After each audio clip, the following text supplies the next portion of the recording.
Algunos creyentes se confunden porque leen en el Nuevo Testamento que los creyentes al morir dormimos con Cristo. Pero esa expresión es metafórica y habla de lo que sucede con nuestro cuerpo que llega a la tumba y parece que está dormido, pero no se refiere a nuestra alma. En el momento en que un creyente muere hay una separación entre el alma y el cuerpo, que tan pronto el creyente parte de este mundo va inmediatamente a la presencia del Señor. La doctrina del sueño del alma se popularizó en el siglo XIX, sobre todo entre los adventistas del séptimo día, pero la realidad es que cuando un creyente muere, su cuerpo queda en la tumba, pero su alma parte inmediatamente a la presencia del Señor. ¿Qué le prometió Jesús al ladrón en la cruz? Que le dijo, recuérdame, acuérdate de mí cuando vengas en tu reino. Y Cristo le dijo, de cierto te digo que hoy estarás conmigo en el paraíso. Cristo no le prometió que él iba a dormir por miles de años hasta su segunda venida. Inmediatamente el Señor muere en la cruz y este ladrón que se arrepintió de su pecado y confió en Cristo en una circunstancia impresionante, porque en la cruz del Calvario Cristo parecía cualquier cosa menos un Salvador. Sin embargo, este hombre confió en él. ¿Y qué le prometió Jesús? Hoy estarás conmigo en el paraíso. Es por eso que el apóstol Pablo en Filipenses capítulo 1 llega a decir que teniendo el juicio delante y no sabiendo si él iba a ser absuelto o si iba a ser condenado, él expresa su deseo, su anhelo y esperanza de que en nada sería avergonzado, dice él, sino que Cristo será exaltado en mi cuerpo, ya sea por vida o por muerte, pues para mí el vivir es Cristo y el morir es ganancia. ¿Por qué Pablo dice que el morir es ganancia? Bueno, él sigue explicando, pero si el vivir en la carne, esto significa para mí una labor fructífera, entonces no sé cuál escoger, pues de ambos lados me siento apremiado, teniendo el deseo de partir y estar con Cristo, pues eso es mucho mejor. Pablo no esperaba que al morir su alma iba a quedar en un sueño de cientos o miles de años. Él estaba completamente convencido de que desde el momento en que él cerrara sus ojos a esta vida, los abriría en la presencia misma de nuestro Señor. Para mí, dice él, morir es Cristo, a vivir es Cristo, morir es ganancia, y por eso tengo deseo de partir y estar con Cristo, porque eso, dice Pablo, es muchísimo mejor. Así que si tú eres creyente, no tengas temor. El día que te toque partir de este mundo, ya Jesucristo lavó tus pecados, ya tú no tienes cuentas pendientes con la justicia de Dios. El Señor entró como precursor en el reino de su Padre para que cuando cada creyente parta, inmediatamente vaya a su bendita presencia. Solemos ver la muerte como una desgracia, no como una bendición. Pero Dios nos dice aquí, y el Espíritu Santo lo confirma, que algunas personas son bienaventuradas al morir. En ello se cumple lo que dice la Biblia en otro lugar, que para algunos el día de la muerte es mejor que el día del nacimiento. Estos muertos son bienaventurados.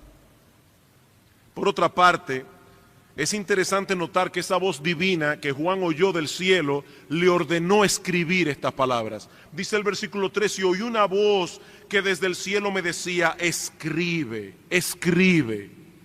Dios quería que esta declaración quedara registrada para la posteridad, para consuelo y fortaleza del pueblo de Dios a través de las edades. Esta enseñanza sobre la muerte quedó grabada con letras indelebles en las Sagradas Escrituras para que tú y yo podamos beneficiarnos de ellas casi 2000 años después de que Juan las registrara en el libro de Apocalipsis. Y espero, hermanos, que el Espíritu de Dios use esta enseñanza en esta mañana para nuestro consuelo, pero al mismo tiempo para traer pensamientos sobrios a nuestro corazón al meditar en el tema de la muerte. Nuestro texto contiene una declaración y una explicación. Se nos dice que algunos muertos son bienaventurados y luego nos explica por qué. Veamos en primer lugar la declaración. Dice en el versículo 13, oí una voz que desde el cielo me decía, escribe, bienaventurados de aquí en adelante los muertos que mueren en el Señor. La muerte es uno de esos temas que a todos nos atañe, pero en el que no todos quieren pensar. Es un asunto que nos compete a todos porque todo hombre que vive tiene una cita con la muerte. Algunos llegan más temprano, otros llegan más tarde, pero todos llegan al fin. No existe la posibilidad de eludir esta cita. Es por eso que toda comunidad de individuos tiene su cementerio, porque la muerte es la porción más segura de todo hombre. Nada hay más cierto respecto a la vida que el hecho de la muerte. Puede que tarde, pero tenemos la seguridad de que vendrá. Toda la historia y experiencia de la humanidad nos lo aseguran. Lo mismo puede venir a un joven que a un viejo, a un rico que a un pobre, a un santo o a un pecador, a cualquier hora o en cualquier lugar. Cuando Dios llama, nadie puede escapar, nadie puede excusarse, nadie puede evitar la cita. Nadie. Y cuando llega la muerte, cuán dolorosa y desgarradora es. Tanto, hermanos, que nunca nos acostumbramos a ella. Nunca. La muerte no es un tema para tratar con ligereza. No. Esto es algo que nos afecta profundamente. Pero precisamente por esto es necesario que nos detengamos a pensar en la muerte y que procuremos alcanzar un entendimiento claro y preciso de lo que debemos esperar cuando esa hora llegue, porque una vez pasemos el umbral de la vida, hemos emprendido un viaje sin retorno y hacia un destino que ya no puede ser cambiado.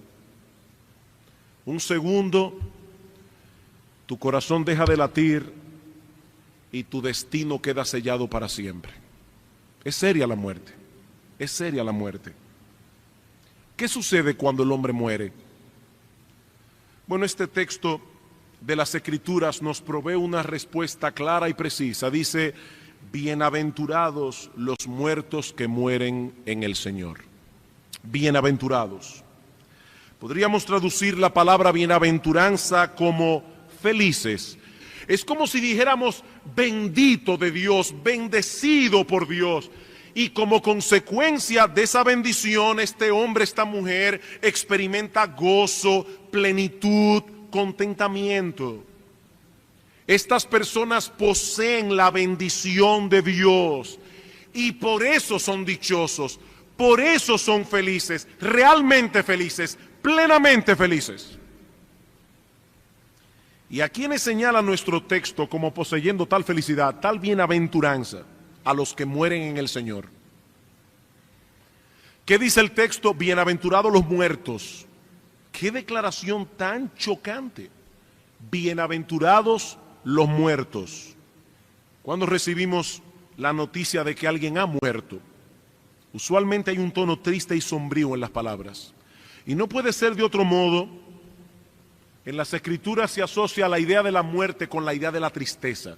Por ejemplo, en 1 Tesalónica capítulo 4, versículo 13, dice el apóstol Pablo, hermanos, yo no quiero que ignoréis acerca de aquellos que han muerto, para que no os entristezcáis como aquellos que no tienen esperanza. No es que no tengan tristeza, es que no es como la de aquellos que no tienen esperanza. Y el apóstol Pablo en Filipenses capítulo 2, hablando de que Epafrodito, su amigo de milicia, había enfermado, Pablo dice, pero Dios lo sanó, Dios le restauró la salud y no permitió que él muriera, para no añadir sobre mi corazón tristeza sobre tristeza. Tristeza sobre tristeza. La muerte produce tristeza. Aún la muerte de un cristiano, Ha habido una separación y nosotros que quedamos atrás sentimos el vacío que esa persona ha dejado en nuestras vidas. Ahora yo me pregunto, esa es la perspectiva de la muerte cuando la vemos desde nuestro punto de vista, pero ¿qué del punto de vista de aquel que ha partido? Nosotros estamos tristes, pero ¿qué de aquel que ha dejado este mundo para entrar en el mundo venidero? Bueno, si pertenece al grupo que el apóstol Juan está describiendo aquí, es un bienaventurado, es un dichoso, es una persona verdadera y plenamente feliz. Juan nos dice que estos muertos son bienaventurados. El poeta Rubén Darío escribió en uno de sus poemas acerca del espanto seguro de estar mañana muerto.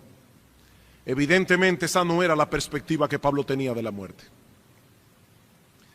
Para él no era un espanto morir. Para él era muchísimo mejor partir y estar con Cristo. Ahora, mi amigo, esa bienaventuranza del texto no es para todo el mundo. Nuestro texto no dice simplemente que los muertos son bienaventurados, no. Allí dice que son bienaventurados los muertos que mueren en el Señor. Los que mueren en el Señor. En otras palabras, aquellos que a la hora de la muerte fueron hallados en unión vital con Cristo por medio de la fe.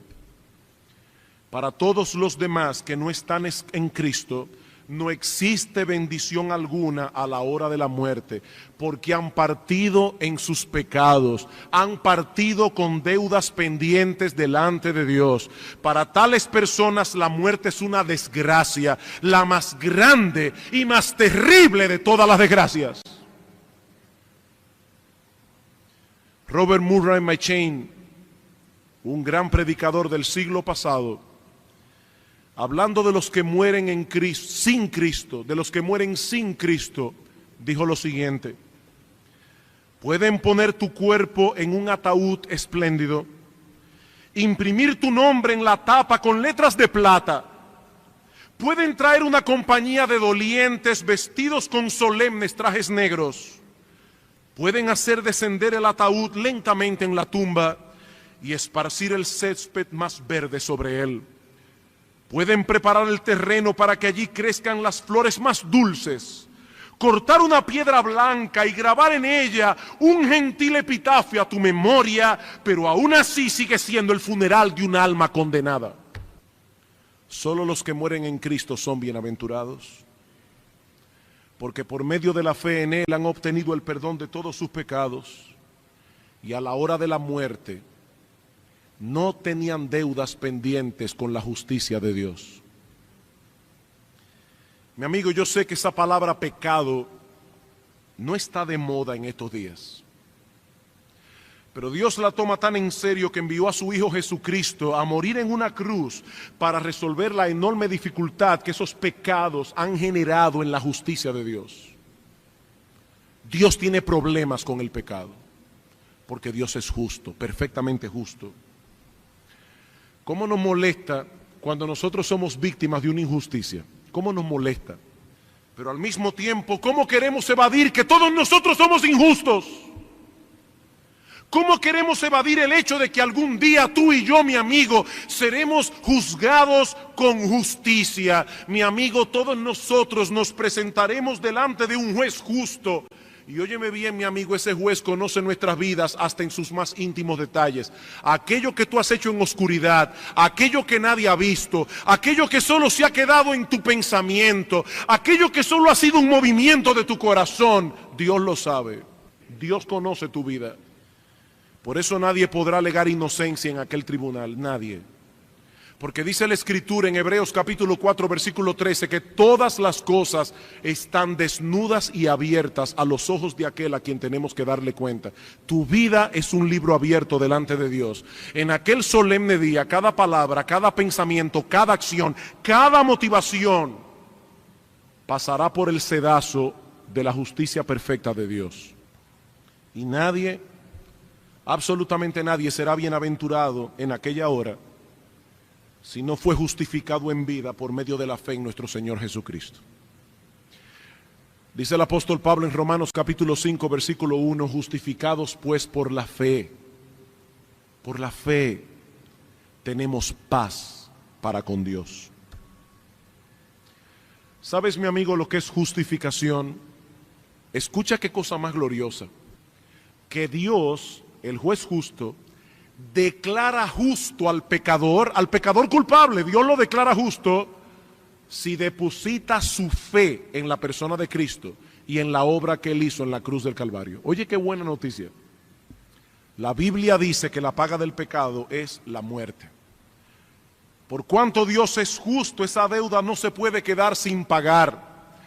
Pero en su amor infinito su Hijo vino a pagarla. He ahí el amor de Dios. La segunda persona de la Trinidad, Dios el Hijo, se encarnó voluntariamente. Y voluntariamente fue a la cruz a pagar por los pecados de todos aquellos a quienes Él vino a salvar.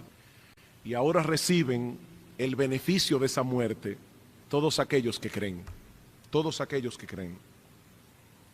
Esa es la buena noticia del Evangelio, amigo mío, que hay perdón en Cristo para todo aquel que cree. La salvación no depende de tu esfuerzo, la salvación no depende de tu religión, la salvación no depende de la iglesia a la que perteneces. Mi amigo, la salvación depende enteramente de Cristo y de lo que Él hizo en la cruz para salvar a pecadores, porque Dios solo acepta como buena y válida una justicia tan perfecta como la de Él. Y solo Cristo tiene esa justicia. Y Cristo te ofrece, mi amigo, gratuitamente poner su justicia en tu cuenta por medio de la fe. Qué gloriosa noticia, la noticia del Evangelio. Salvación gratuita por medio de la fe. Por eso dice el apóstol Pablo, dando su currículum en Filipenses capítulo 3 y diciendo todo lo que él era cuando no era creyente, dice Pablo, pero cuantas cosas eran para mí ganancias, yo las he estimado como pérdidas por amor de Cristo. Y aún hoy estimo todas las cosas por basura, con tal de ser hallado en Él, no teniendo mi propia justicia, que es por medio de las obras, sino la justicia de Dios por medio de la fe en Cristo. Justicia de Dios por medio de la fe. Si la muerte nos encuentra unidos a Él por la fe, obtendremos la bienaventuranza de la que habla Apocalipsis capítulo 14. De lo contrario, solo obtendremos en aquel día la más terrible de nuestras desgracias, porque estaremos eternamente separados de Dios, eternamente separados de la bendición que emana de su presencia segundo tras segundo. La bienaventuranza de nuestro texto no es para todo el mundo. No, no lo es. Es para los que mueren en Cristo. Es para los que son reconciliados con Dios por medio de la fe. Es para aquellos que al morir se encuentran vestidos de la justicia perfecta de nuestro Señor, habiendo encontrado en Él perdón y misericordia. He ahí la declaración de nuestro texto: bienaventurados los que mueren en el Señor. Veamos ahora la explicación. Versículo 13. Oí una voz que desde el cielo me decía: escribe, bienaventurados de aquí en adelante los muertos que mueren en el Señor. Sí, dice el Espíritu. He aquí la explicación. ¿Por qué son bienaventurados? Descansarán de sus trabajos, porque sus obras con ellos siguen. ¿Por qué son bienaventurados los muertos que mueren en el Señor? Por dos razones. En primer lugar, porque descansarán de sus trabajos. Descansarán. La escena que nosotros tenemos aquí es la del labriego que se dirige cansado a su hogar después de una ardua labor en el campo. Así es la muerte para el cristiano. La llegada al hogar, donde encontrará finalmente reposo y descanso. Descansarán de sus trabajos. Todas las aflicciones que debemos experimentar cada día en este mundo caído, por causa de nuestros pecados, por causa de los pecados ajenos, habrán terminado para siempre. Hermanos, llegará el día cuando nuestras almas serán completamente purificadas. Nunca más tendremos problemas con nuestro mal temperamento. Nunca más tendremos problemas con nuestra falta de control, con nuestra impaciencia, nuestra irritabilidad, nuestros malos pensamientos, nuestra obstinación, nuestro egoísmo, nuestro orgullo. Nunca más.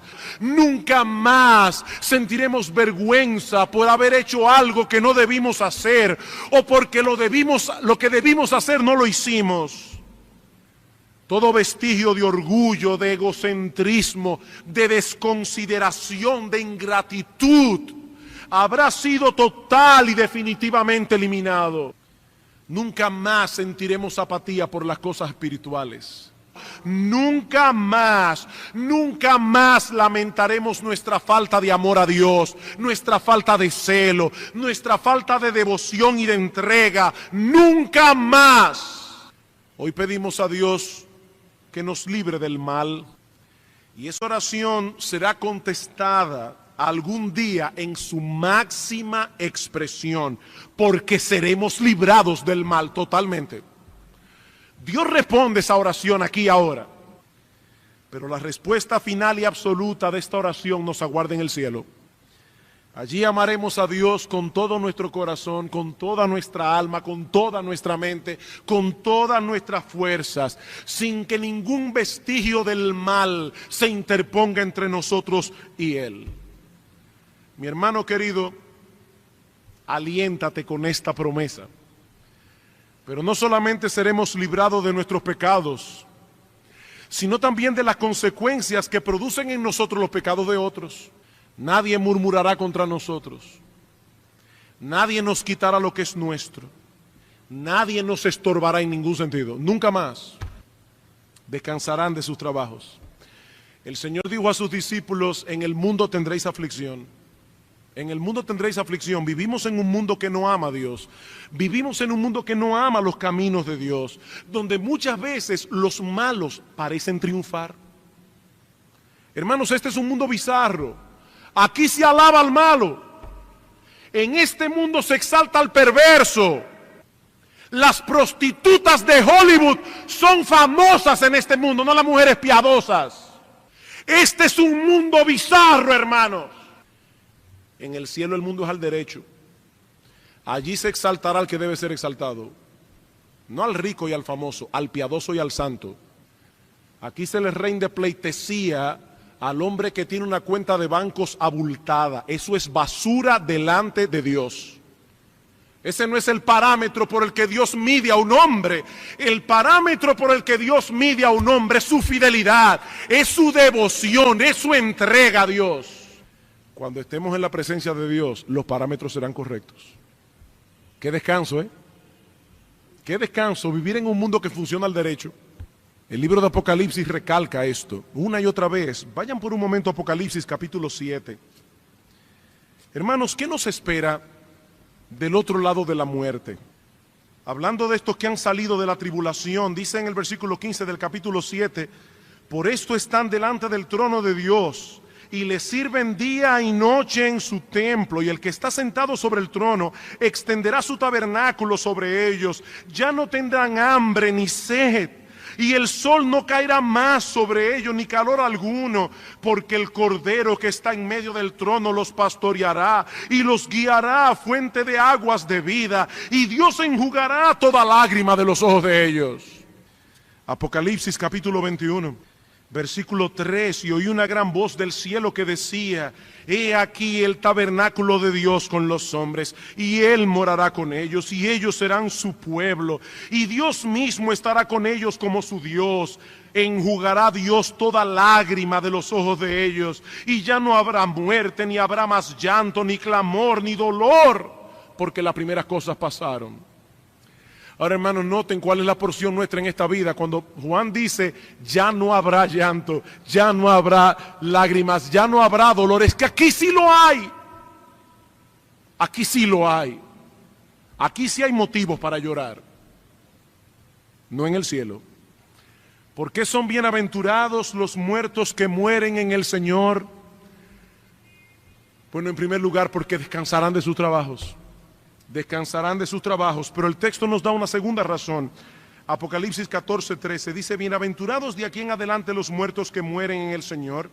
Sí, dice el Espíritu, descansarán de sus trabajos, porque sus obras con ellos siguen. Noten que allí no dice que esas obras llegan primero. Allí no dice que es en base a esas obras que los creyentes son aceptados. Allí dice que ellos llegan primero y las obras llegan después. Porque la base sobre la cual estas personas son aceptadas delante de Dios es la justicia perfecta de Cristo nuestro Salvador. La justicia perfecta de Cristo. Y las obras siguen después. Pero, aunque nosotros no seremos aceptados delante de Dios por nuestras obras, sino por la obra de Cristo, la Biblia también nos enseña que todo lo que hagamos por Cristo, aun a pesar de que es Dios quien nos da la fuerza, la capacidad, los dones, la motivación, aún así, mi amado hermano, todo lo que hagamos por Cristo recibirá recompensa. Pablo dice en 2 Corintios capítulo 5 versículo 10 que cada uno recibirá según lo que haya hecho mientras estaba en el cuerpo. Cada cosa que haya sido hecha por amor a Él o por causa de Él será recompensada, por más pequeña que haya sido. Por más pequeña. El Señor dice en Mateo capítulo 10 versículo 41, el que recibe a un profeta por cuanto es profeta, recompensa de profeta recibirá. Y el que recibe a un justo por cuanto es justo, recompensa de justo recibirá.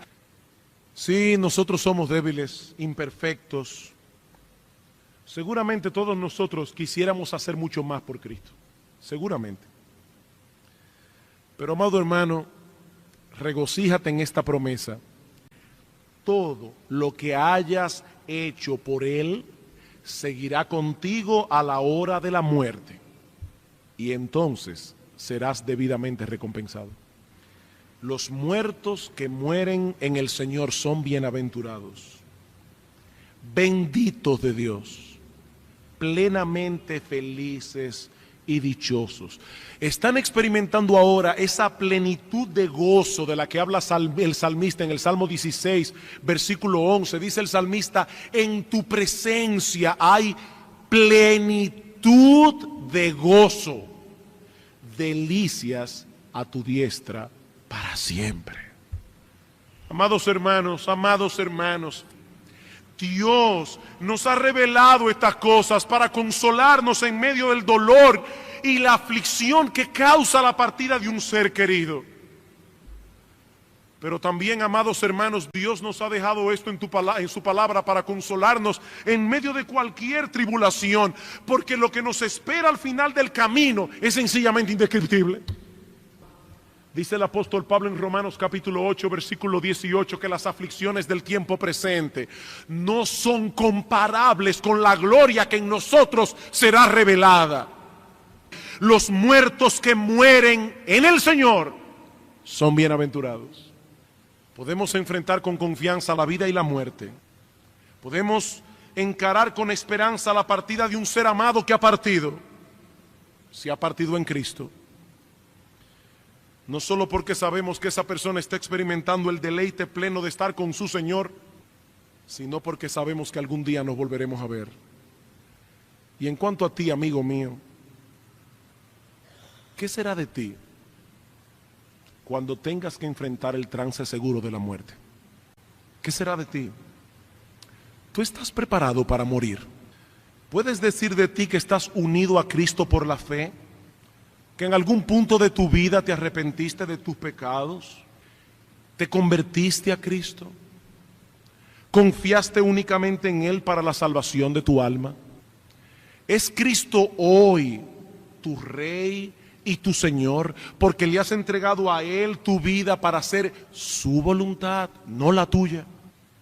Porque si no es así, mi amigo, tú no estás preparado para morir. No estás preparado para ese segundo en que el alma deja de latir y tu destino queda sellado para siempre. Tú no estás preparado. Partirás con tus pecados. Partirás con deudas pendientes delante de Dios y tendrás que pagar por ellas por los siglos de los siglos. Tienes una cita a la que tendrás que acudir, tal vez dentro de 10 años, dentro de 20 años, dentro de 30 o 40 años, pero tal vez es mañana, mi amigo. Tal vez es dentro de una hora. Y yo te pregunto una vez más, ¿tú estás preparado para morir? Si Cristo no es hoy tu Señor, tu pastor, tu Salvador, si no te has convertido a Él, si no te has arrepentido de tus pecados, si no le has entregado a Él tu vida entera, tú no estás preparado para morir. Esta bienaventuranza no es para ti. Ven a Cristo, amigo mío. No demores un segundo más, porque la vida es corta e incierta, la muerte es segura y la eternidad es inmensa. Y la eternidad no tiene fin.